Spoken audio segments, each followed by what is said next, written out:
ये आपका beginner box 6 integration का, और इसमें आपको डाउट बताने हैं।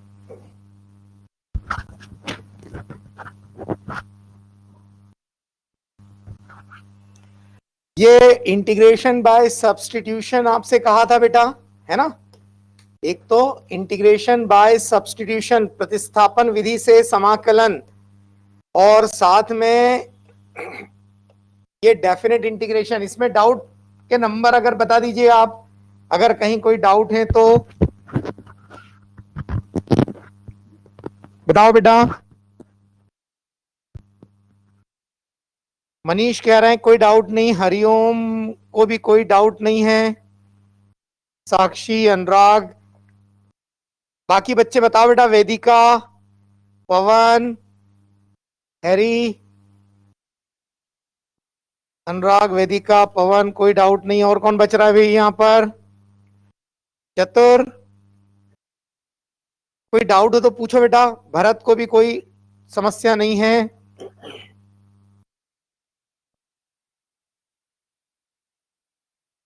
चलिए, चतुर को भी क्लियर है सारी चीजें। लक्षदीप और हैरी ने भी कहा सब क्लियर है। तो बेटा देखो, इंटीग्रेशन इतना ही है वैसे तो, है ना। इसमें क्वेश्चन किए जा सकते हैं, मैं डेफिनेटली करवाऊंगा। आज हम नया टॉपिक स्टार्ट करते हैं, इसी में अगर अपन आगे बढ़ते हैं इंटीग्रेशन में। इसके बाद वेक्टर अपन कर चुके हैं। ये मैथमेटिकल टूल वाला जो पोर्शन है वो अपना ऑलमोस्ट हो गया है। सदिश वाला हिस्सा, वेक्टर वाला हिस्सा अपन कर चुके हैं, ठीक है। और इसकी एक्सरसाइज भी आपने कंप्लीट कर ली है। एक बार मैं रिव्यू कर लेता हूं, और फिर नया टॉपिक अपन स्टार्ट करते हैं काइनेमेटिक्स में। सिग्निफिकेंट फिगर एक बार हो चुका है, दोबारा डेफिनेटली मैं करवा दूंगा। एरर वाला पोर्शन भी अपन कर चुके हैं। कुछ बच्चों का हो सकता है ना हुआ हो, मैं करवा दूंगा, बीच में रिपीट कर लेंगे अपन। ये इसके जितने भी सॉल्व एग्जाम्पल है ना बेटा, ये सब करने हैं आपको। ये जितने भी सॉल्व एग्जाम्पल हैं ये सब आपको अटेम्प्ट करना चाहिए। एक्सरसाइज 1 ये आप देख लेना, कोई क्वेश्चन अगर छूट रहा हो, ना बन रहा हो तो बता देना। एक्सरसाइज 2 इसमें भी आप देख लेना, कोई अगर दिक्कत हो तो, है ना। ये एक्सरसाइज 2 वैसे अपन डिस्कस कर चुके हैं, पर फिर भी अगर कहीं कोई समस्या रह जाए तो तुरंत बताना है आपको, अपन डिस्कस कर लेंगे। ये अपना एक यूनिट वाला पार्ट हो गया है। ये इसके आंसर्स थे। अब आते हैं आप रेक्टिलिनियर मोशन या वन डायमेंशन मोशन। ये वैसे 9th में बच्चे पढ़ते हैं, तो चलो हेडिंग डालो आप। आज से अपन नए चैप्टर का श्री गणेश कर रहे हैं, और इस नए चैप्टर में एक्चुअल में फिजिक्स स्टार्ट होता है, पर ये थोड़ा सा लेंदी लगता है। चलिए, काइनेमेटिक्स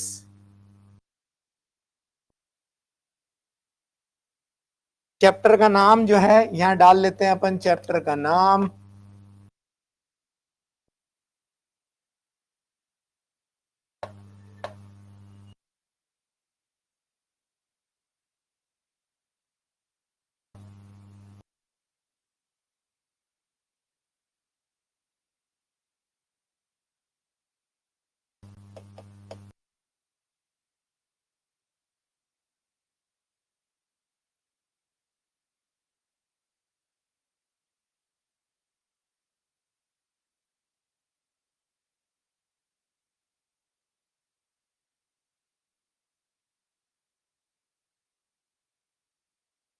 गति के बारे में अपन पढ़ते हैं।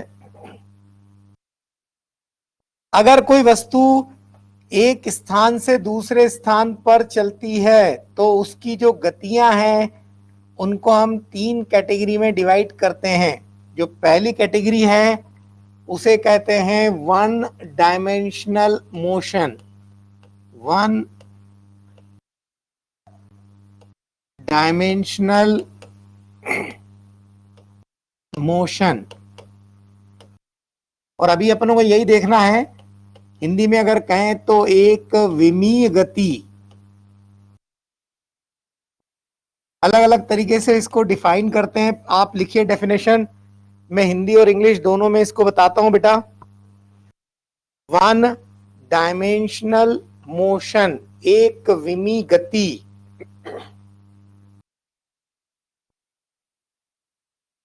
लिखिए।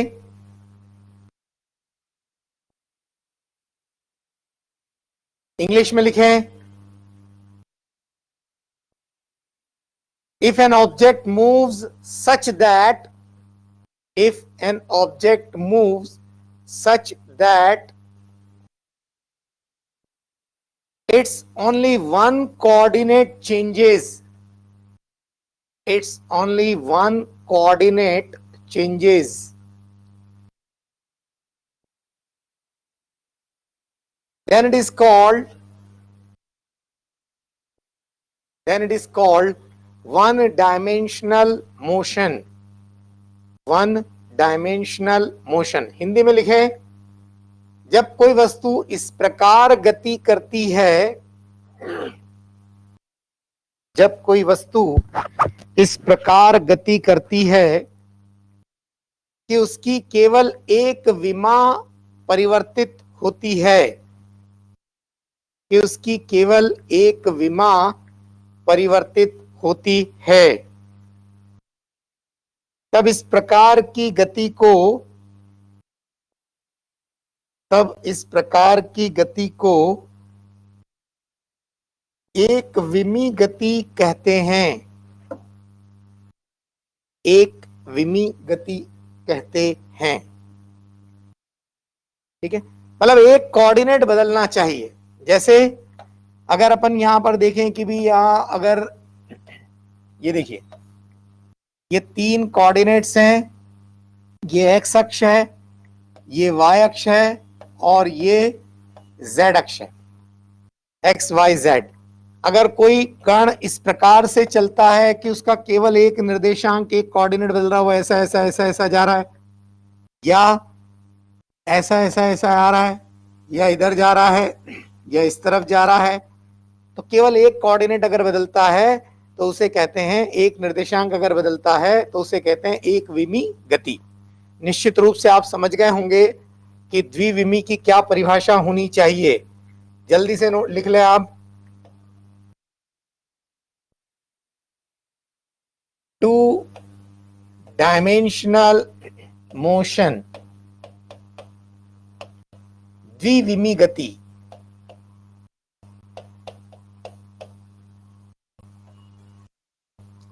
इसमें आप कहेंगे कि दो विमाएं बदलनी चाहिए, और जब दो विमाएं बदलेंगे, दो कोऑर्डिनेट अगर चेंज होंगे, तो निश्चित रूप से ये इस तरह से जा रहा है अगर, तो ये आपको ये तल में नजर आएगा कि ये एक्स वाई तल में है, वाई जेड तल में है।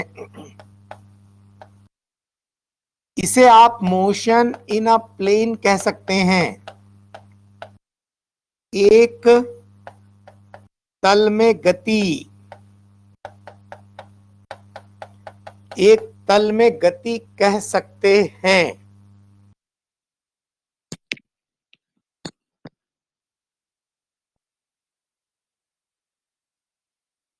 अरे परिभाषा लिख ली आपने, ठीक है।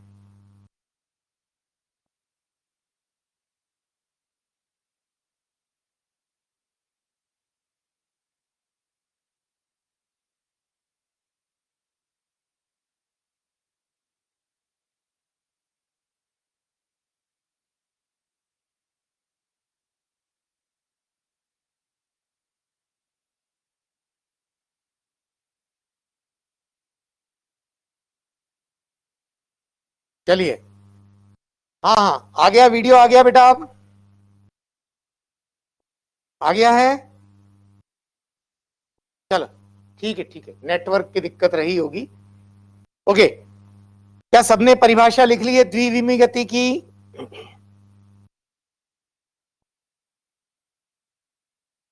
अरे लिखो बेटा। द्विविमीय गति की परिभाषा क्या लिखोगे आप? कि कोई वस्तु इस प्रकार चलती है कि उसकी दो विमाएं बदलती हैं, दो कोऑर्डिनेट बदलते हैं, दो निर्देशांक बदलते हैं। लिख लो बेटा मन से, इंग्लिश मीडियम वाले इंग्लिश में लिख लें। If an object moves such that its two coordinates changes, और दो निर्देशांक अगर बदलते हैं तो वो एक तल में गति कहलाती है। ठीक है, एक तल में, एक प्लेन में, मोशन इन अ प्लेन कहते हैं उसे। हाँ लिख लो, जरा लिख लो, लिख लें तो मुझे बताएं, समस्या आ रही है तो बताएं, है ना। हरिओम ने लिख लिया है, वेदिका ने भी नोट कर लिया है, भरत, साक्षी, चतुर, ठीक है, हैरी ने भी कर लिया है, मनीष, बहुत बढ़िया, मेरे ख्याल से सबने कर लिया है।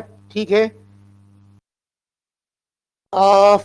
इस फिगर को कुछ नहीं है बेटा, जैसे अगर आप मान लीजिए सीधी सड़क पे जा रहे हैं, तो सीधी सड़क पे जा रहे हैं तो वो एक विमी गति है। घर में कैरम बोर्ड आपने देखा होगा, कैरम बोर्ड क्या होता है कैरम बोर्ड में? कैरम बोर्ड में आप जब स्ट्राइकर से ऐसा मारते हैं तो वो स्ट्राइकर जाकर इधर टकराता, इधर टकराता, इधर टकराता, वो एक तल में ही इधर उधर चलता है। तो इस तल में गति करने वाले स्ट्राइकर की गति को आप एक तल की गति कहेंगे, वहां हम कह सकते हैं कि वो द्विविमी गति है। अब कई बार कंफ्यूजन हो सकता है कि जैसे सड़क पे चल रहे हैं आप, समझना बात को, ये देखिए, ये सड़क पे चले जा रहे हैं आप ऐसे, आपकी गति ऐसी, आपको लग रहा है एक विमा बदल रही है, और अगर आपने कोऑर्डिनेट ऐसे ले लिए बेटा कि आपने एक तल ये ले लिया, एक एक्सिस ये ले लिया और एक ये ले लिया, आप इसे कह रहे हैं कि भी ये एक्स है ये वाई है, तो अब आपके दोनों निर्देशांक बदलने लगे जबकि आप स्ट्रेट लाइन में चल रहे थे। तो इसमें कंफ्यूजन हो सकता है कि अगर आपने कोऑर्डिनेट इस तरह से लिए, निर्देशांक अक्ष इस तरह से लिए कि आपकी एक विमी गति, वन डायमेंशन मोशन भी इस प्रकार से कि वो टू डायमेंशन नजर आए, तो ठीक है, वो उसमें कंफ्यूजन हो सकता है, पर उसमें परेशान ना हो, है ना। तो जो वन डायमेंशन मोशन है, एक विमी गति, वो द्विविमी हो सकती है, और द्विविमी वाली, दो डायमेंशन वाली एक विमी हो सकती। कैसे? जैसे अगर मान लीजिए ये जो आप देख रहे हैं, ये जो निर्देशांक हैं, जैसे ये जो अक्ष है, इस अक्ष को मैं ऐसा घुमा दूं, कैसे घूमेगा भैया, यहां से घुमा देते, ये देखो, ये मैंने y अक्ष को घुमा दिया और ये मैंने x अक्ष को घुमा दिया, और बल्कि इसको यहां शिफ्ट कर दिया।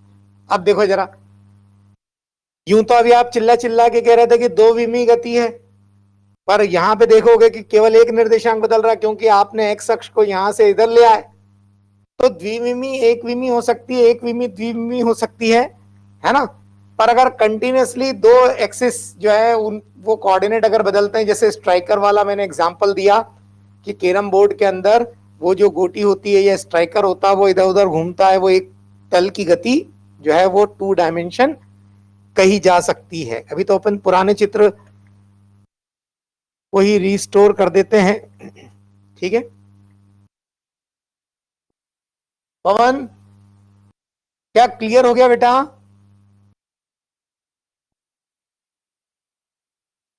है ना, बाकी बच्चों को कोई कंफ्यूजन तो नहीं है? मतलब निर्देशांक अक्ष जो है वो अपन अगर बदल दें तो वो एक विमी, दो द्विविमी लग सकता है, मतलब वन डायमेंशन टू डायमेंशन लग सकता है, टू डायमेंशन वन डायमेंशन लग सकता है, पर अपनों को डेफिनेशन यही रखनी है ना। चलिए, और थ्री डायमेंशनल मोशन, उसमें भी ऐसे ही है बेटा, एक और लिख लीजिए यहां पर, थ्री डायमेंशनल मोशन।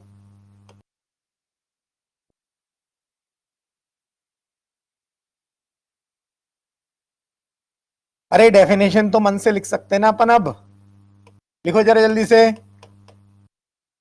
त्रिविमी गति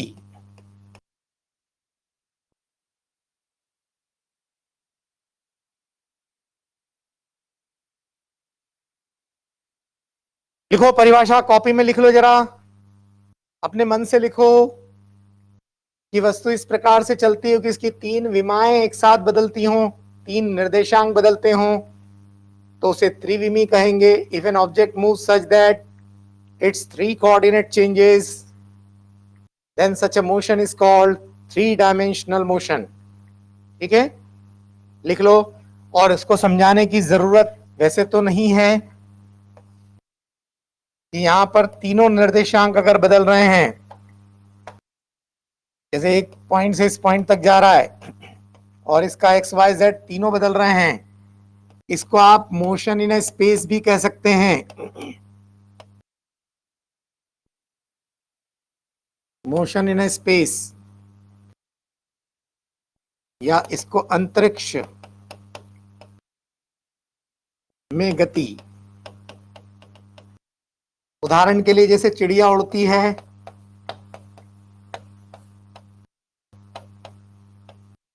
तो उसको आप three dimensional. Sir video post हो गया है। एक मिनट, आवाज, अच्छा अच्छा, एक मिनट, वीडियो फिर से पॉज हो गया है, एक मिनट।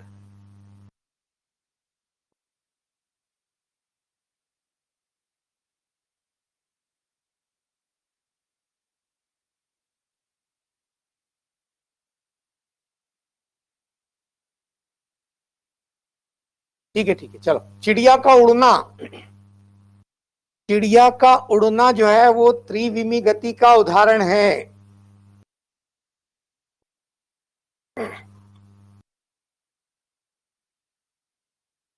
अब दिख रहा है बेटा सब? वीडियो क्लियर है?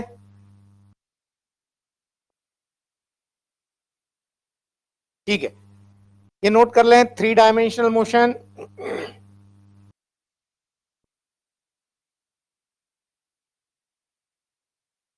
नोट कर लिया हो तो मुझे मैसेज कर दें ताकि मैं आगे बढ़ूं।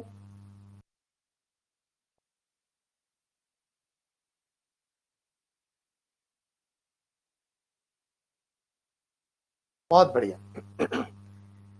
अब बहुत ध्यान से देखना बेटा, कई छोटी छोटी चीजें हैं। मैं लिख रहा हूं कि motion of an object is relative.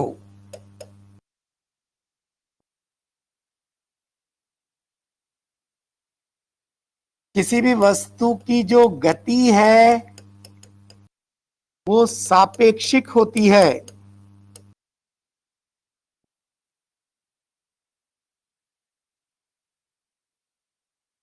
Relative होती, रिलेटिव, सापेक्षिक।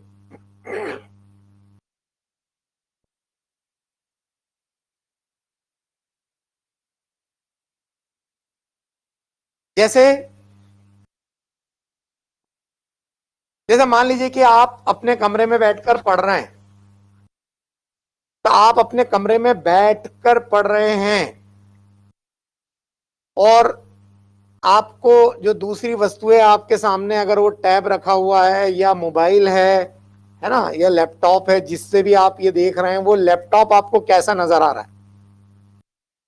तो आप कहेंगे वो स्थिर है, वो गतिशील नहीं है ना। पर यदि मान लीजिए कि आप ये देखिए, ये पृथ्वी है और इस पृथ्वी पर, देखिए मैं आपका कमरा बना रहा हूं, ये पृथ्वी पर मान लीजिए इस स्थान पर आपका शहर है और यहाँ इस कमरा है और इस कमरे के अंदर आप बैठे हुए हैं, है ना। और आपको वो लैपटॉप या टैब या मोबाइल आपको स्थिर नजर आ रहा है, जबकि अगर मान लीजिए कि आप यहां पर हैं, मान लीजिए चंद्रमा पर बैठे हुए हैं और चंद्रमा पर बैठकर देखते हैं, तो आपको मालूम है पृथ्वी ऐसी घूम रही है, तो ये जो टैब आपको स्थिर दिख रहा है, चंद्रमा पर बैठे हुए व्यक्ति को कैसा नजर आएगा? घूमता हुआ नजर आएगा। मतलब वो जो डिवाइस है वो आपके सापेक्ष स्थिर था, पर चंद्रमा के सापेक्ष वो गतिशील था।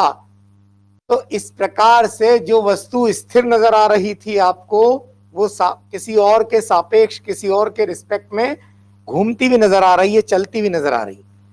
तो यहां पर हम कहते हैं कि वस्तु जो है वो सापेक्ष होती है। ठीक है, तो यहां पर हम ऐसा लिख सकते हैं कि कमरे में स्थित वस्तुएं आपके सापेक्ष, आपके रिस्पेक्ट में, सापेक्ष यानी रिस्पेक्ट में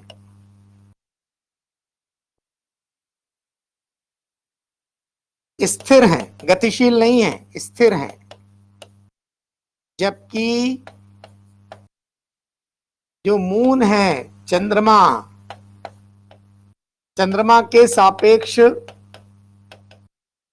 गतिशील है, मोशन में है ना। मतलब आप अगर एक के रिस्पेक्ट में देखते हैं, जैसे आप बस में बैठे हैं और बस में बैठकर आप ड्राइवर का फोटो ले रहे हैं, कैमरा है आपके पास ऐसा, तो कैमरे से आप ड्राइवर को देख रहे हैं, तो ड्राइवर आपके सापेक्ष चलता हुआ नजर नहीं आ रहा। पर अगर कोई ग्राउंड पर बैठा हुआ व्यक्ति है और वो अगर ड्राइवर को देख रहा है, तो निश्चित रूप से वो ड्राइवर चलता हुआ नजर आएगा। आएगा कि नहीं आएगा, बताइए जरा। ये चीज क्लियर हो गई क्या बेटा? जल्दी बताओ। ठीक है, भरत, अनुराग, वेदिका, बाकी बच्चों को क्लियर हो गया कि जब भी हम गति की बात करेंगे तो ये गतियां जो हैं सापेक्ष होती हैं, है ना।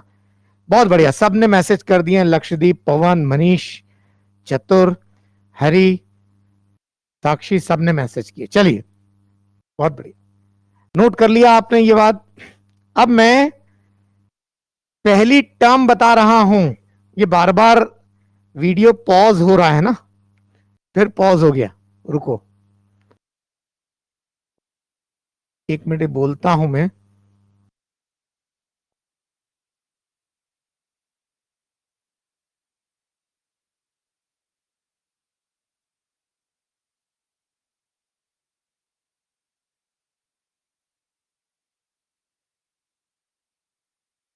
अब पॉज होगा तो कुछ टेक्निकली अपन करवाएंगे, अभी तो दिख रहा है।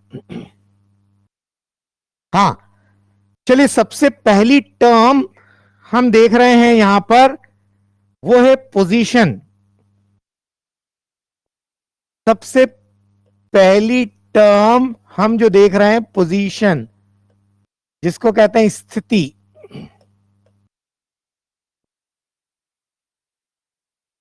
है ना। स्थिति की बात कर रहे हैं अपन।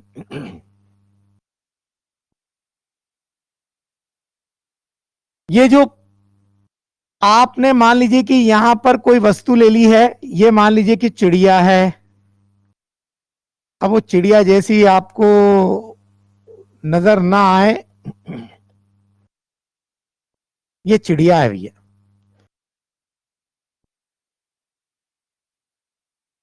और ये जो चिड़िया है, ये तार पे बैठी हुई है, तार पे। और वो जो तार है, ये तार बना दिया मैंने, देखिए, सीधा नहीं बना भैया, सीधा बनना चाहिए तार।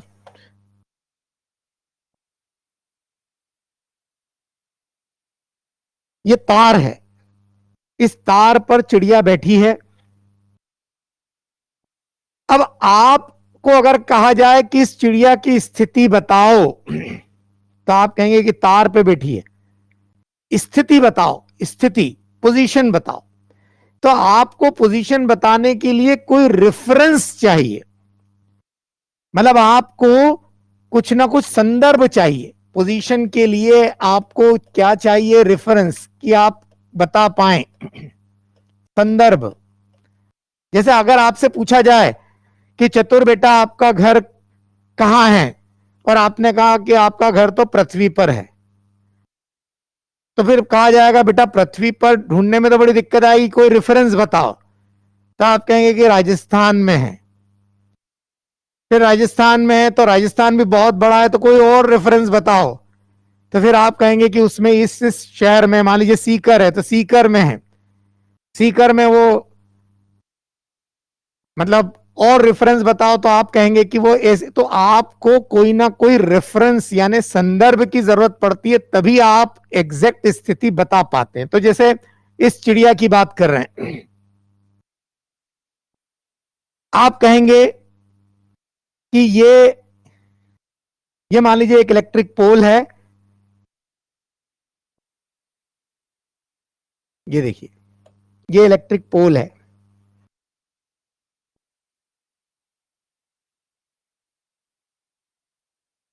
और ये जो इलेक्ट्रिक पोल है,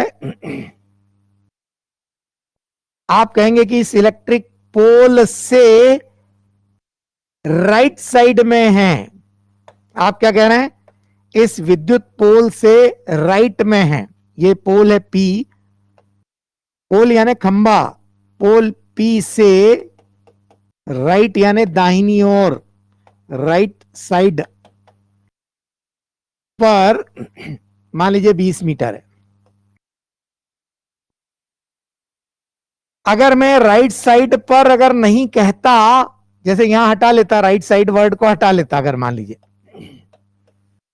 ऐसा लिख देता, देखो जरा, से 20 मीटर, 20 मीटर दूरी पर है, तो अभी तो दिख रहा है पोल पी से राइट साइड में। मान लीजिए कि अगर मान लीजिए कि यहां पर एक और पोल है, एक और जो है खंबा यहां पर है, ये देखिए ये वाला खंबा जो है मान लीजिए क्यू है, तब आप पता लगा कि क्यू से ये 30 मीटर है। पर अगर मान लीजिए कि क्यू से 30 मीटर पर एक और है, 30 मीटर पर इस तरफ एक और है चिड़िया, ये चिड़िया जो है वो है मान लीजिए कि बर्ड B1 और इधर चिड़िया B2। अगर मैं कहता कि खंबे क्यू से 30 मीटर पर चिड़िया है, तो अब वो चिड़िया, आप सोच रहे थे B1 बताएं, कोई इधर 30 मीटर चला गया तो क्या वो B1 की स्थिति बता पाएगा? नहीं बता पाएगा। क्यों? क्योंकि यहां खंबे क्यू से इस तरफ भी चिड़िया है और उस तरफ भी चिड़िया है, तो आपको यहां एक और चीज बतानी पड़ेगी कि क्यू से लेफ्ट साइड पर 30 मीटर पर है, राइट साइड पर 30 मीटर पर है। अब लेफ्ट और राइट को बताने के लिए आप यहां निर्देशांक का चयन कर लीजिए कि यहां पर एक कोऑर्डिनेट्स है, इस तरफ कह रहे हैं तो इसको कह देंगे कि 30 आई कैप है, इधर कह देंगे -30 आई कैप है। तो आपने किसका सहारा लिया? सदिश का। आपने किसका सहारा लिया बच्चों? वेक्टर का। तो जो पोजीशन है, जो स्थिति है, वो वास्तव में क्या है? वेक्टर। ठीक है, रेफरेंस चाहिए आपको, फिर हम लिख रहे हैं इट इज अ वेक्टर। ये एक सदिश राशि है, वेक्टर है, सदिश है। ये कैसी राशि है? सदिश राशि। तो अब हम इसको पोजीशन नहीं बोलेंगे, हम इसको कहेंगे पोजीशन वेक्टर। हम इसे क्या नाम दे रहे हैं? पोजीशन वेक्टर कह रहे हैं। हिंदी में अगर कहें तो स्थिति सदिश कह रहे हैं, स्थिति सदिश। और ये जो पोजीशन वेक्टर है, स्थिति सदिश, इसको बताने के लिए हमें किसकी जरूरत पड़ती है बेटा?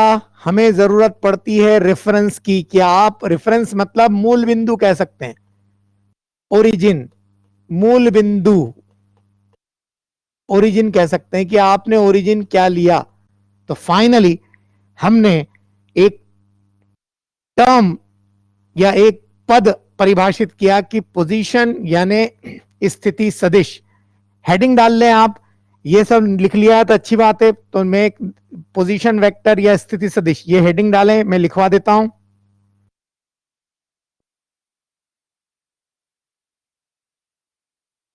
पोजीशन वेक्टर या स्थिति सदिश।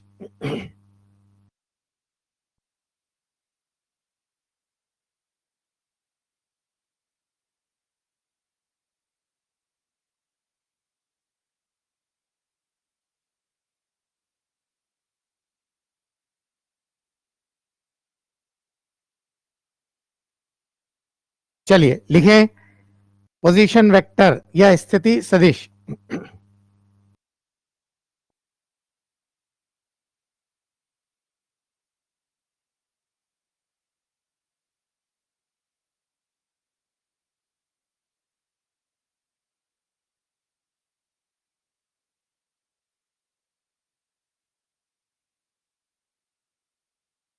हिंदी में लिख लें, किसी वस्तु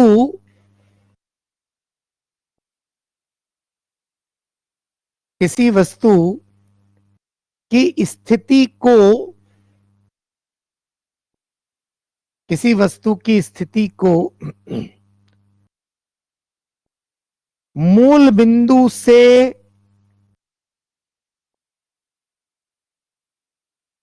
मिलाने वाली रेखा, किसी वस्तु की स्थिति को मूल बिंदु से मिलाने वाली रेखा उस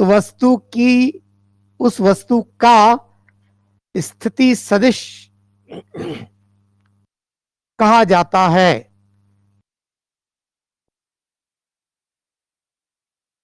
उस वस्तु का स्थिति सदिश कहा जाता है। अंग्रेजी में लिखें, इंग्लिश में लिखें बेटा,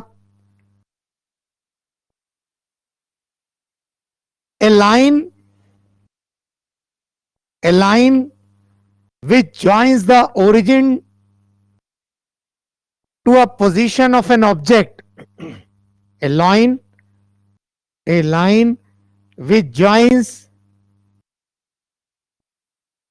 the origin to a position of an object is defined as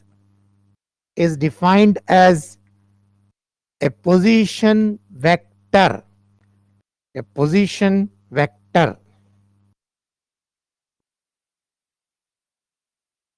अरे बड़ी सिंपल सी बात है बेटा, मतलब मैंने इसको इतना सारा समझाया, इसके बजाय मैं डायरेक्ट आपसे कह सकता था, पर मैं चाहता हूं कि सारी चीजें क्लियर हो, इसलिए मैंने उसको सिस्टमेटिकली बताने का प्रयास किया।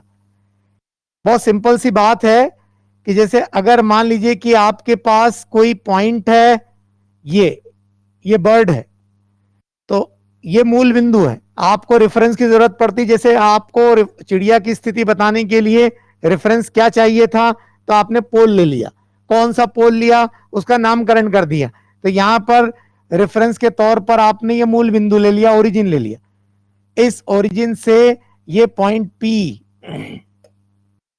को जो मिलाने वाली रेखा है, ये एक्चुअल में इसका पोजीशन वेक्टर है, स्थिति सदिश। इसको हम आर वेक्टर कह रहे हैं, आर वेक्टर। अब आर वेक्टर कैसे निकलेगा, तो ये कोऑर्डिनेट आपने जब मूल बिंदु ले लिया, ओरिजिन ले लिया, मतलब निर्देशांक ले लिया आपने, तो ये एक्स वाई और जेड ले रखे होंगे, तो इसके कोऑर्डिनेट या निर्देशांक क्या आएंगे, तो एक्स कमा वाई कमा जेड, तो उसका जो पोजीशन वेक्टर है वो क्या हो जाएगा, वेक्टर में पढ़ रखा है बेटा अपनों ने, X I Y J and Z के। ठीक है, ये अपन पोजीशन वेक्टर निकालना सीख चुके हैं, है ना। तो पोजीशन वेक्टर इस तरह से मिलेगा। ठीक, चलिए, तो बहुत आसान सी बात है, कोऑर्डिनेट मालूम हो। कोऑर्डिनेट मालूम कब होंगे, जब आपको मूल बिंदु या ओरिजिन मालूम होगा, उसी के रिस्पेक्ट में कोऑर्डिनेट्स या निर्देशांक मालूम होंगे। उन कोऑर्डिनेट्स को आई जे के से गुणा करना है और वो स्थिति सदिश में पोजीशन वेक्टर में बदल जाएगा। चलिए, अब आप अगली हेडिंग डालें।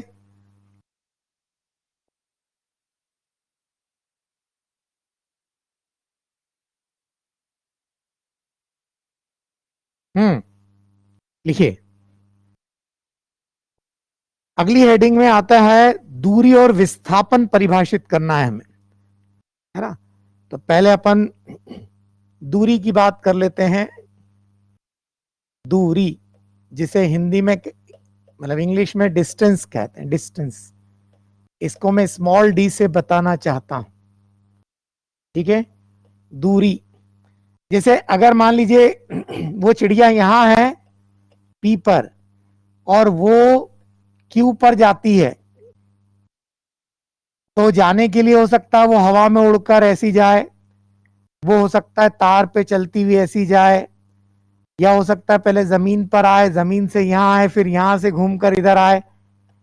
तो ये जो जो पथ अपनाती है, उस पथ की जो लंबाइयां हैं, वो लंबाइयां कहलाती है दूरी, डिस्टेंस। लिखो जरा डेफिनेशन, लिखिए।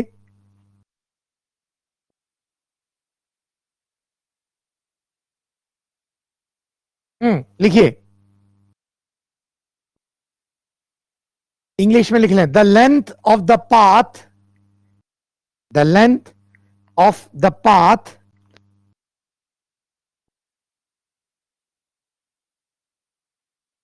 the length of the path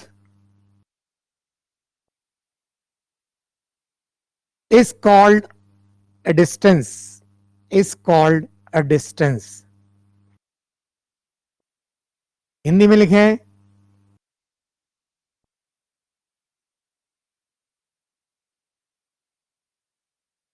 पथ की लंबाई, पथ की लंबाई दूरी कहलाती है, दूरी कहलाती है। अब मैंने यहां कोई रेफरेंस नहीं लिया मुझे यहां किसी निर्देशांक या संदर्भ की जरूरत नहीं पड़ रही है मैं तो डायरेक्ट यहां हूं और यहां से यहां चला गया। तो लेंथ ऑफ द पाथ, ये जो पथ की लंबाई है, ये दूरी है, ये भी दूरी, ये भी दूरी, ये भी दूरी। मतलब एक बिंदु से दूसरे बिंदु पर जाते समय दूरियां अलग अलग हैं, एक बिंदु से दूसरे बिंदु पर जाते समय दूरियां अलग अलग हैं, है ना। पर अगर मान लीजिए मैं इसको स्थिति के रूप में लेता, पोजीशन के रूप में लेता, देखो जरा, जैसे मैं यहां स्थिति के रूप में लेता तो मुझे कोऑर्डिनेट्स की जरूरत पड़ती कि पॉइंट पी, तो पॉइंट पी का कोऑर्डिनेट या निर्देशांक ले लेते हैं। चलिए, ये पॉइंट पी का निर्देशांक है यहां से यहां तक, ये पॉइंट क्यू का निर्देशांक,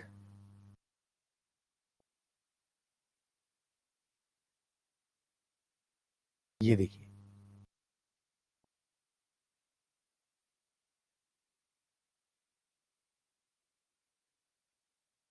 तो जैसे ये पॉइंट पी का स्थिति हो गया आरपी सदिश, और ये आर क्यू सदिश, ठीक है। तो यहां पर जो विस्थापन है, विस्थापन, इसको मैं कैपिटल डी से बता रहा हूं, डिस्प्लेसमेंट, डिस्प्लेसमेंट। और जब मैंने बताया तो इस पर क्या लगाया, देखिए जरा, विस्थापन के ऊपर एरो लगा दिया, तीर का चिन्ह, मतलब मैं सदिश के रूप में दिखाना चाहता हूं। यहां दूरी लेंथ ऑफ द पाथ है, ये भी है पर जब मैं विस्थापन की बात करता हूं तो लिखो जरा डेफिनेशन विस्थापन की।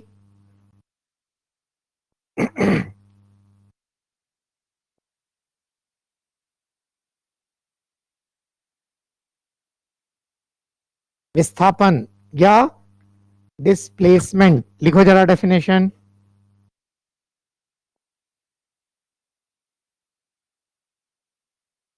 The change in position, the change in position vector, the change in position vector of an object, of an object is defined as a displacement, is defined as a displacement। Hindi में लिखें, किसी वस्तु के स्थिति परिवर्तन, किसी वस्तु के स्थिति मतलब स्थिति सदिश, ये हम पहले डिस्कस कर चुके हैं कि स्थिति जो है वो क्या है, वेक्टर है, सदिश है। किसी वस्तु के स्थिति परिवर्तन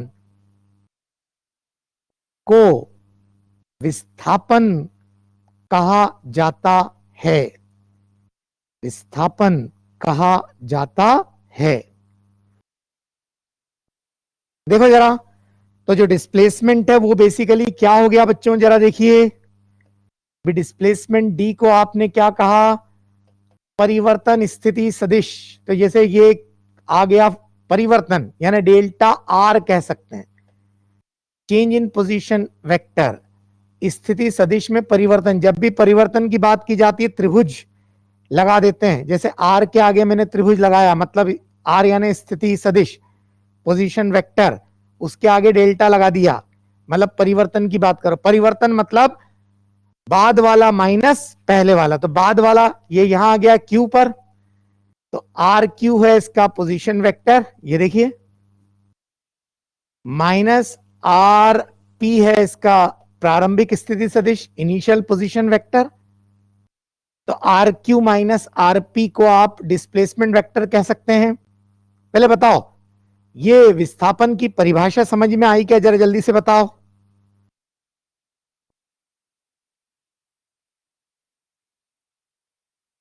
है ना, चतुर, हरिओम, साक्षी, ठीक। चलिए, ठीक ठीक ठीक ठीक। तो पोजीशन वेक्टर स्थिति सदिश, अब जरा त्रिभुज नियम लगाओ जरा यहां पर R Q minus R P के लिए त्रिभुज नियम, ट्राइंगल लॉ क्या लगा सकते हैं, बताओ। ये क्या लिखा मैंने, आर क्यू और माइनस माइनस आर पी, मतलब आर पी जो है, ये देखो आरपी है, माइनस आरपी मतलब मुझे इधर लेना चाहिए ऐसा। ये जो लाइन है ये माइनस आरपी,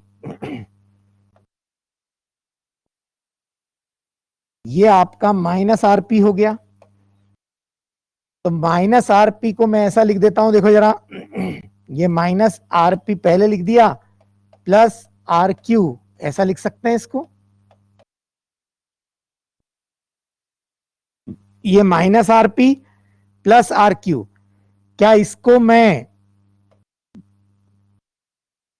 ऐसा लिख सकता हूं, देखो यहां से यहां तक डायरेक्ट,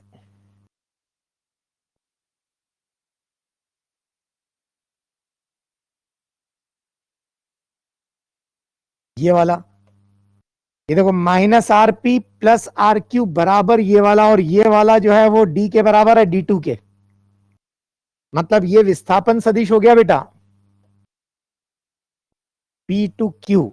मतलब जैसे अगर आप पी पॉइंट से क्यू पॉइंट पर चले, तो विस्थापन मतलब ये फाइनल पॉइंट को इनिशियल पॉइंट से मिलाने वाली लाइन, सीधी लाइन, अंतिम बिंदु को प्रारंभिक बिंदु से मिलाने वाली सीधी रेखा इस दिशा में, ये विस्थापन सदिश यानी डिस्प्लेसमेंट वेक्टर होगा। ठीक है, और इसका मान किसके बराबर आ रहा है, अगर आप यहां पर देखें कि ये विस्थापन जो है डिस्प्लेसमेंट, इसका मापांक ले, मापांक यानी मान, तो ये मान किसके बराबर आ रहा है, D2 के बराबर आ रहा है। और D2 तो दूरी थी, अरे वो भी तो पथ था, पर वो पथ कैसा था, स्ट्रेट लाइन, सीधी रेखा वाला, है ना। तो दूरियां जो है वो अलग अलग हो सकती हैं, उन दूरियों में से एक दूरी विस्थापन है, कब, जब वो सरल रेखा स्ट्रेट लाइन में चलता है तब। ये सारी दूरियां हैं, उन दूरियों में से ये वाली दूरी, ये वाली डिस्टेंस डिस्प्लेसमेंट है, क्योंकि स्ट्रेट लाइन में है।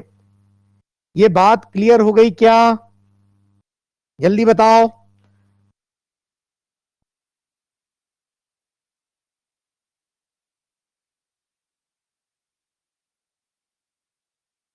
वेरी गुड, बहुत बढ़िया।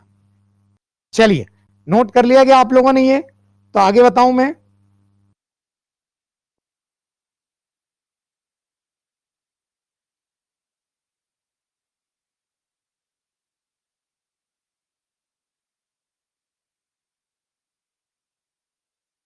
चलिए, नोट कर लिया है, बहुत बढ़िया। तो बड़ी सिंपल सी बात है जो आपने देखी, वो कुछ इस प्रकार से थी कि अगर मान लीजिए कोई वस्तु इस प्रकार से चलती है, देखिए जरा, ये यहां पर है पी, यहां से स्टार्ट किया। यदि आप यहां क्यू पर जाना चाहते हैं, कहां जाना चाहते हैं? क्यू पर। ये सर्कल है जिसकी रेडियस यानी त्रिज्या आर है।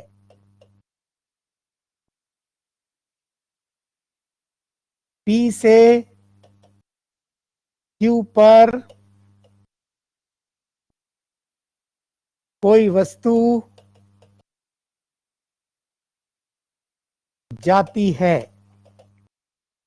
उसके जो पथ हैं वो अलग अलग हैं। देखो जरा,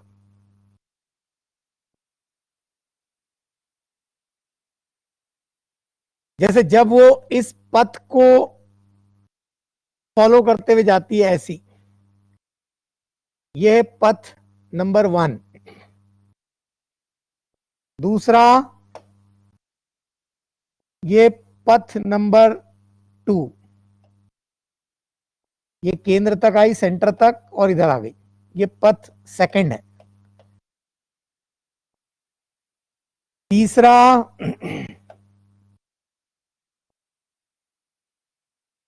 ये यहां से यहां तक,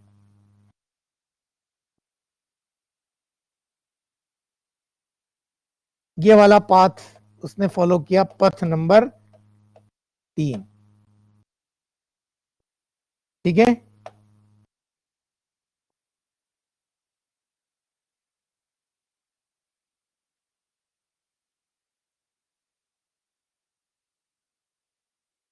आपको दूरी और विस्थापन का मान बताना है,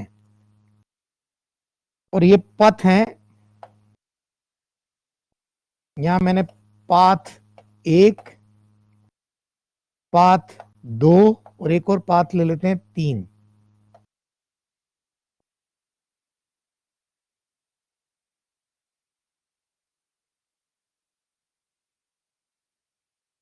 पाथ नंबर 3। चलो बताओ जरा जल्दी से।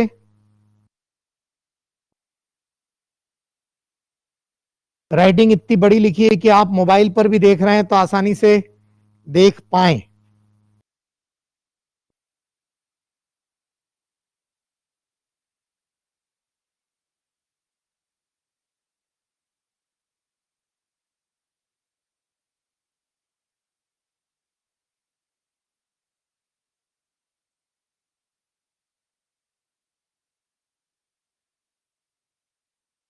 चलिए बताइए। ये स्मॉल डी यानी दूरी, और कैपिटल डी ये विस्थापन है, और उसके आगे मॉड लगा यानी मापांक। बताइए जरा जल्दी से।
सर आवाज नहीं आ रही है।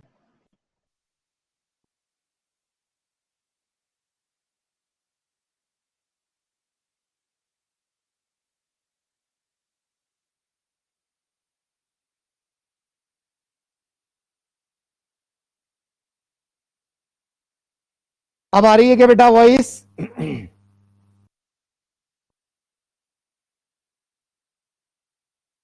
ओके, ये देखो, जब ये वाले पथ पर चलते हैं तो ये 1/4 है वृत्त का, तो इसको लिख दिया 2πr/4। ये देखिए, फिर जब आप इस पाथ पे चलते हैं तो त्रिज्या प्लस त्रिज्या, तो 2r हो गया, रेडियस प्लस रेडियस, ये लेंथ ऑफ द पाथ। जब आप इस पाथ पर चलते हैं तो ये 3/4 है, 3/4 ये 2πr का।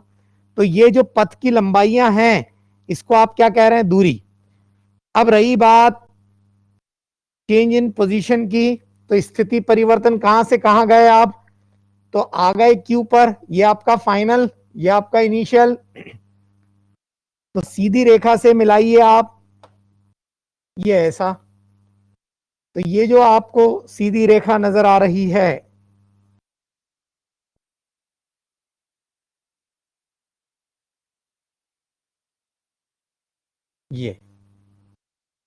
ये जो सीधी लाइन है इसी को आप विस्थापन कहेंगे।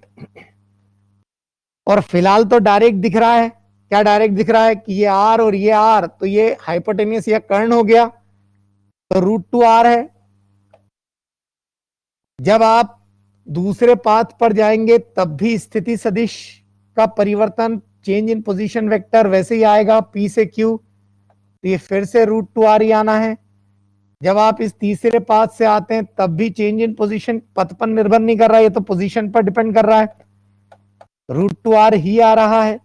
पथ अलग अलग हो तब भी स्थिति परिवर्तन यानी पोजीशन में चेंज ये एक जैसा रहेगा। क्या ये क्वेश्चन क्लियर हो गया बेटा? तभी बच्चे बताएं। लक्षदीप, मनीष, वेदिका, इन्होंने कहा समझ में आ गया है। साक्षी, चतुर, भरत, हरिओम, हरि, अनुराग, मेरे ख्याल से सभी बच्चों को क्लियर हो गया है ना? ठीक है। इस प्रकार से आप दूरी और विस्थापन की चर्चा कर सकते हैं। अब देखो जरा, मैं अगर वेक्टर के रूप में लेता तो कैसे लेता ये भी समझने की कोशिश करें। ये देखिए, जैसे आपने अभी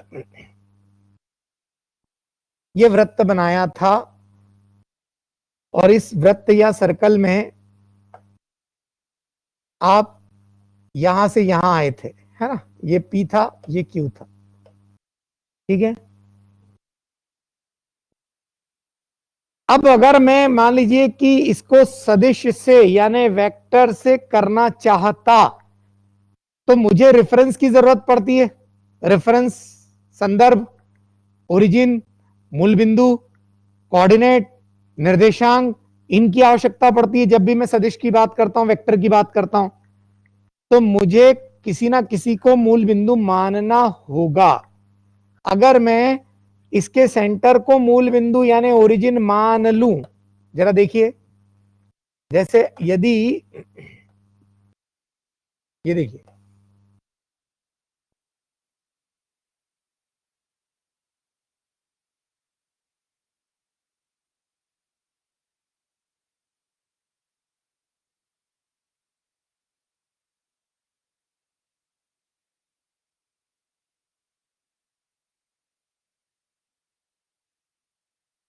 ये आपका P था, मैंने मूल बिंदु इसे माना।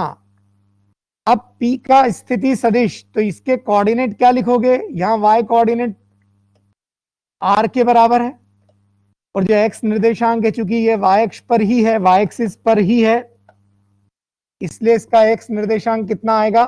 0। इसकी स्थिति देखो जरा, तो यह आएगा x निर्देशांक इसका r है -r, 0, ठीक है। तो प्रारंभिक बिंदु यानी P का स्थिति सदिश क्या हो गया? 0 आए। प्लस आर जे, इसका पोजीशन वेक्टर क्या हो गया देखो जरा, आर क्यू, ये हो गया माइनस आर आई प्लस 0 जे। फिर आपको चाहिए विस्थापन, डिस्प्लेसमेंट वेक्टर, यानी बाद वाला माइनस पहले वाला, ठीक है। तो बाद वाला यानी ये वाला Q का पोजीशन वेक्टर, ये कितना आ रहा, माइनस आर आई कैप, और P यानी प्रारंभिक, ये पोजीशन वेक्टर कितना आ रहा है जरा देखो, तो ये आ रहा है आर जे कैप, ये x निर्देशांक 0 है, y जो है वो r के बराबर है। तो आपका डिस्प्लेसमेंट वेक्टर क्या आ गया, minus are I minus R J. इसका मापांक मैग्नीट्यूड वैल्यू क्या आ गई, आई के गुणांक यानी कोफिशिएंट का स्क्वायर, जे के गुणांक यानी कोफिशिएंट का स्क्वायर, तो √2 इंटू आर। अब यदि आप सदिश के रूप में लेना चाहते हैं, वेक्टर के रूप में लेना चाहते हैं, तो P से Q को मिलाने वाली लाइन ले लीजिए, ये होगा, हो गया आपका डिस्प्लेसमेंट वेक्टर। बताओ बेटा, अरे वेक्टर या सदिश के रूप में इस प्रकार से व्यक्त करना समझ में आ गया। डिस्प्लेसमेंट है अगर तो सदिश के रूप में बताएं, है ना, सदिश के रूप में लेना है। अच्छा देखो एक चीज और ध्यान से देखना, जैसे आपके पास ये वेक्टर आ गया, displacement vector minus are I minus R J, अगर आप इसकी दिशा देखना चाहते हैं तो देखो सदिश के रूप में देखो आप, ये माइनस आर आई तो ये माइनस आर आई, फिर यहां से माइनस आर जे, ये माइनस आर जे, त्रिभुज नियम ट्राइंगल लॉ, तो ये आ गया आपका डिस्प्लेसमेंट वेक्टर। तो दिशा ऐसी आ जाएगी, ये ऐसी आ रही है देखो दिशा, इसकी दिशा या डायरेक्शन और इसकी दिशा या डायरेक्शन एग्जैक्टली सेम है, ठीक। अरे क्लियर हो गया, ये नोट कर लिया आपने, जल्दी से नोट कर लो फटाफट।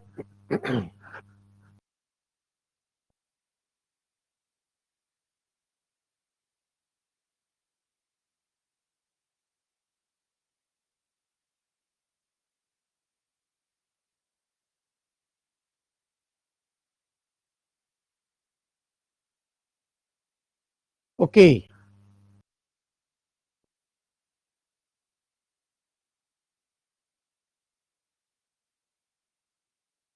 चलिए अब मैं ये लिख रहा हूं बेटा, देखो दूरी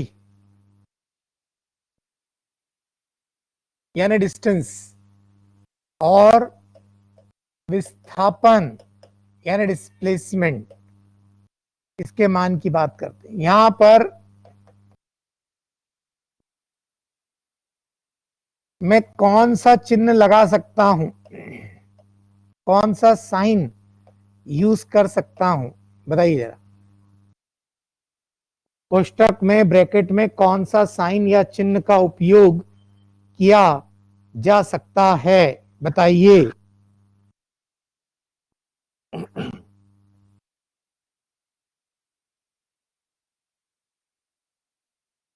लक्षदीप कह रहे हैं ग्रेटर देन मतलब बी वाला, भरत कह रहे हैं कि 1A वाला, मनीष कह रहे हैं ए और बी,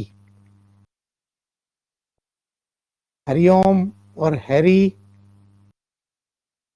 हैरी तुमने DA क्या लिखा है, एंड बी, हाँ BA, बिल्कुल, क्योंकि बराबर भी तो हो सकता है ना बच्चों। बिल्कुल सही कह रहे हैं आप, यहां पर बराबर भी हो सकता है और डी जो दूरी है वो बड़ी भी हो सकती है, तो निश्चित रूप से ये वाले साइन का यूज किया जा सकता है इस प्रकार से।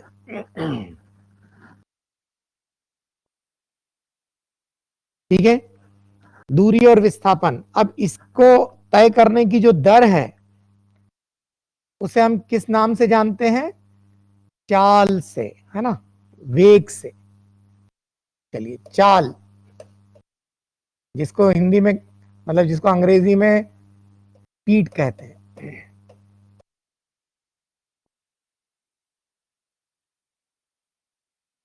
तय दूरी की दर, rate of distance travelled. Rate मतलब प्रति इकाई समय में, वो दर जो ले रहे हैं वो किसके सापेक्ष ले रहे हैं? समय के, टाइम के, समय के सापेक्ष अपन बात कर रहे हैं, है ना। तय दूरी की दर, रेट ऑफ डिस्टेंस ट्रैवल्ड। प्रति इकाई समय में चली गई दूरी भी कह सकते हैं ना। दर का मतलब वो ये प्रति इकाई समय, पर यूनिट टाइम में। मतलब हम स्पीड को ऐसे डिफाइन कर सकते हैं, दूरी बटा समय।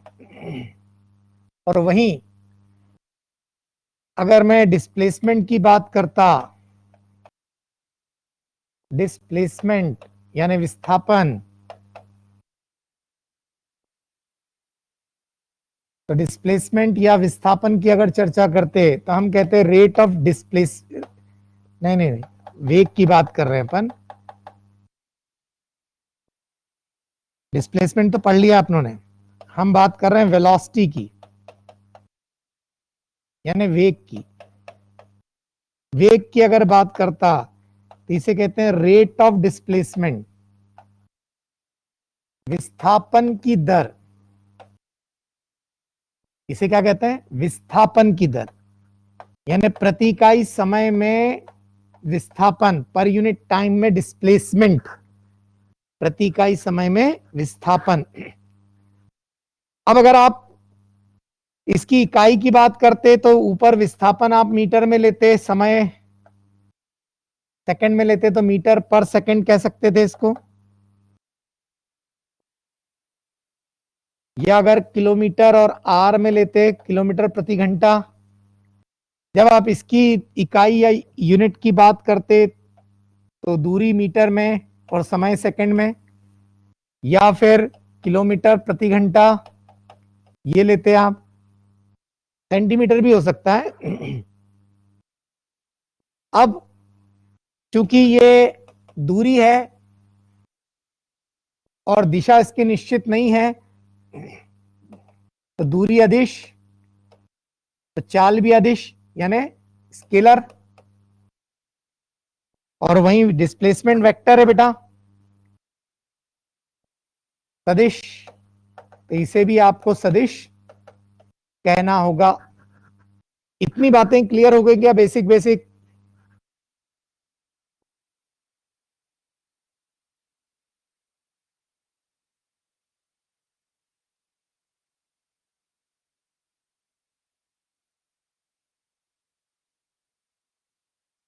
चलिए, नोट भी कर लिया आपने?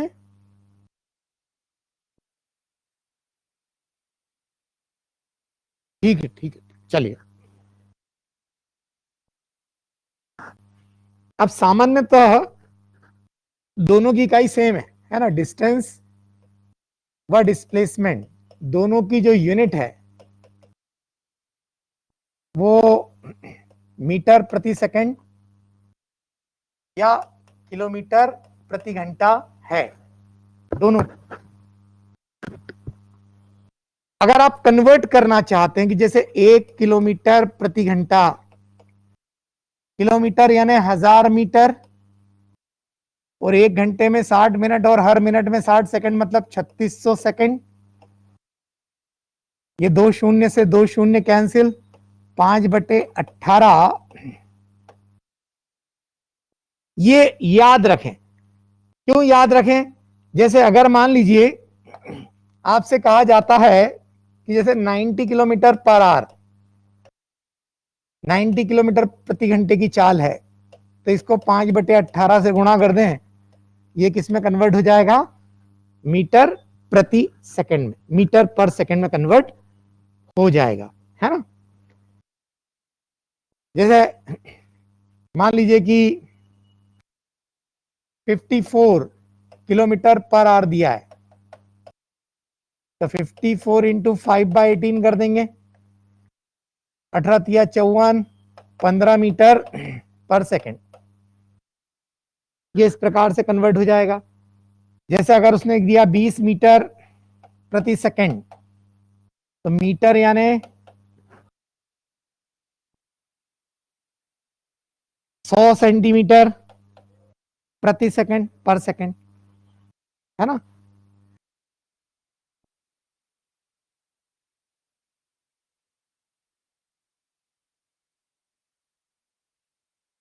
बिल्कुल, 20 मीटर/सेकेंड को किलोमीटर प्रति घंटे में भी कन्वर्ट कर सकते थे। 20 इंटू 18/5, ये किलोमीटर प्रति घंटा हो जाएगा। 72 बिल्कुल ठीक कह रहे थे बेटा आप, km/h, kmh, km/h, ऐसा किलोमीटर प्रति घंटा, इस प्रकार से निकाल सकते। ठीक है, ठीक है ना। ये इस प्रकार से कन्वर्जन किया जा सकता है दूरी और विस्थापन का। चलिए मैं कुछ बेसिक बेसिक क्वेश्चन आपको याद दिलाता हूं।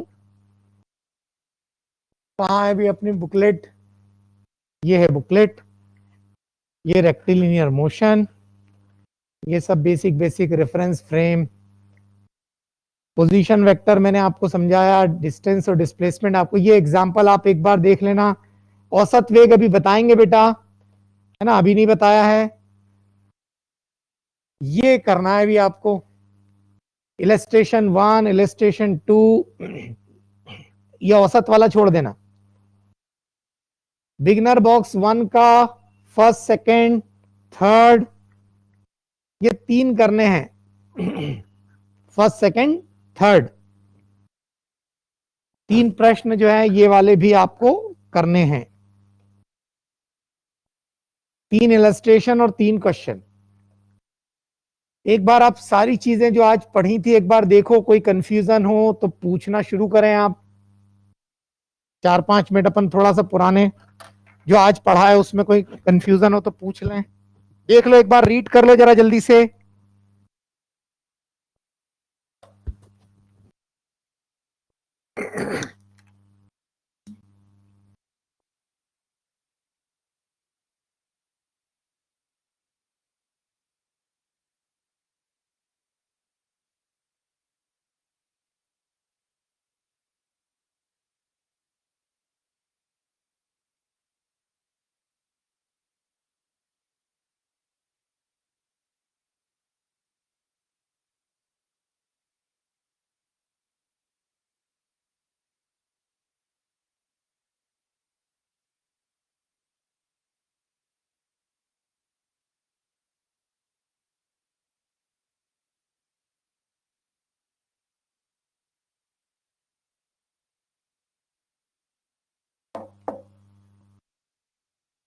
बताओ बेटा, कोई कंफ्यूजन तो नहीं किसी को?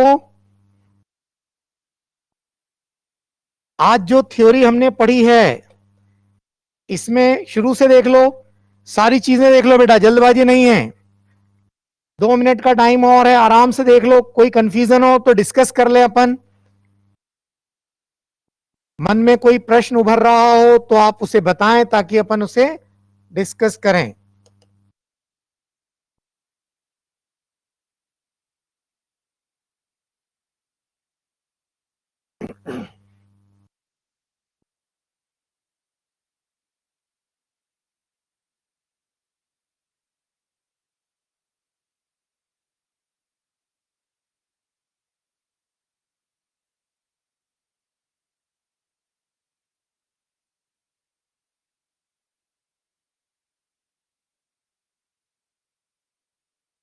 जल्दी से देख लो, 2 मिनट और हैं।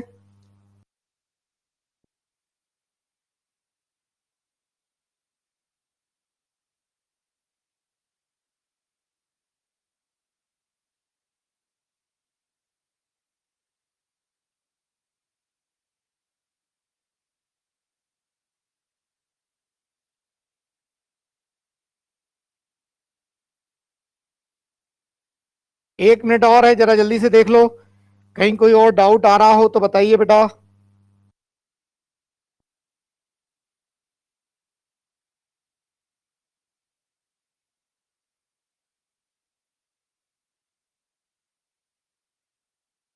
नहीं है? हाँ, काइनेमेटिक्स मतलब गति, है ना, गति विज्ञान कहते हैं बेटा ना, काइनेमेटिक्स यानी गति विज्ञान, गति से संबंधित चीजों को पढ़ना, वो काइनेमेटिक्स कहलाता है। लक्षदीप, भरत पूछे सर कार किस टाइप की गति करेगी, 2D या 3D तो नहीं कर सकती बेटा, वो या तो वन डायमेंशन, हाँ गति की कह सकते हैं, गति की, है ना, गति विज्ञान या गति की।